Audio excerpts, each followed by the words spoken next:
Prophecy of the last days is a particularly thorny subject because it's littered with confusing and mysterious images such as wheels in wheels, candlesticks, beasts, dragons, horses, locusts, animal faces, eye, star, and so forth. It's enough to make your head spin. So most of us avoid it. Indeed, we have developed a strong aversion to it.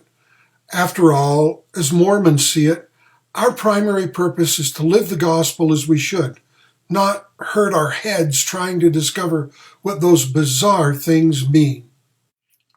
As a result of this aversion, prophecy has become the red-headed stepchild of the gospel, a sort of Cinderella, locked away in a secure solitary cell where she cannot be seen nor interfere in any way while we entertain proper scriptural company in the drawing room.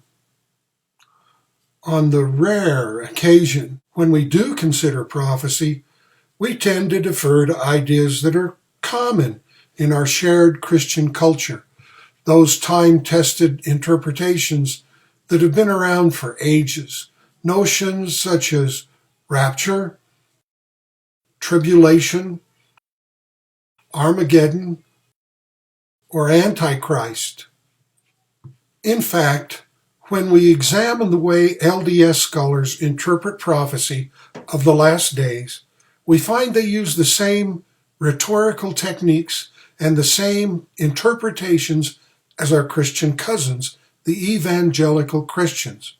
Most rely heavily on the writings of Daniel, Isaiah, and Revelation, with a few others like Joel, Ezekiel, or even Joseph Smith thrown in for good measure. In so doing, we have mimicked the expositions of mainstream Christian eschatology, the study of the last days. But in my opinion, we should never have done so.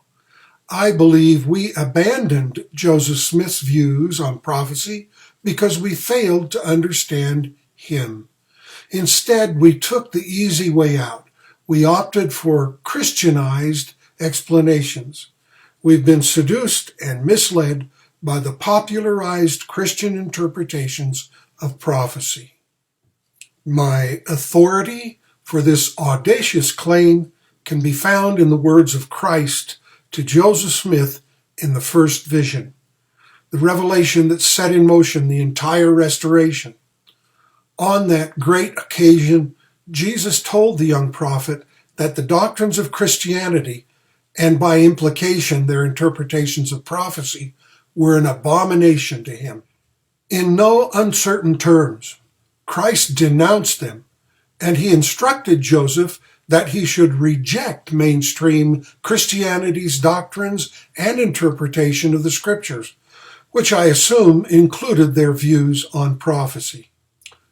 Thus, Mormons should utterly reject those popular Christian explanations of prophecy if we are to follow Christ's counsel to Joseph.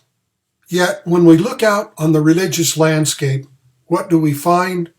Mormons echoing those very interpretations so emphatically denounced by the Son of God. This, in my considered opinion, simply should not be. Joseph gave us several keys to properly understand prophecy of the last days, keys we universally ignore or misinterpret. They're based in a systematic use of imagery that draws on ancient Cosmism, the universal, sacred, and traditional language of all mankind.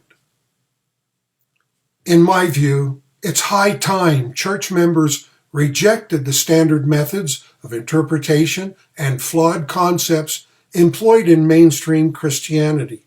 Instead, we should investigate the system that Joseph pointed us toward, of cosmic archetypes, a very real lexicon or vocabulary used by all ancient cultures, including the prophets of God. I call this systematic and traditional method Cosmism, the study of the images and events seen by all mankind in Earth's ancient skies. Master that method, and you have the key to not only prophecy, but remarkably, you also have the key to temple symbolism and ritual, ancient and modern, as well as the language employed by the prophets to relate their visions, as recorded in all Scripture. Joseph Smith understood it and used it, and so should we.